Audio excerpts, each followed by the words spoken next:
Hi friends, ఈరోజు ఇంట్లో మామిడికాయలతో బెల్లం ఆవకాయ తయారు చేస్తున్నారు.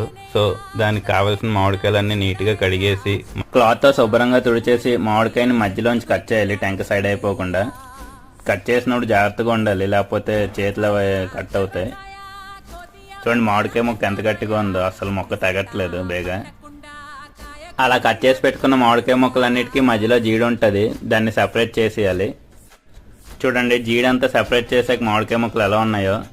జీడి తీసాక కూడా ఇంకా మనకి డస్ట్ ఉంటుంది, ఆ డస్ట్ అంతా మనం క్లాత్తో నీట్గా తుడుచుకోవాలి. వాటర్తో కాకుండా మామూలు క్లాత్తో తుడిస్తే అదంతా క్లీన్గా వచ్చేస్తుంది నీట్గా. మళ్ళీ వాటర్తో కడిగితే మొక్క పాడవుతుంది. క్లీన్ చేసుకున్న ముక్కలన్నీ మనకు కావాల్సిన సైజులో జాగ్రత్తగా కట్ చేసుకోవాలి.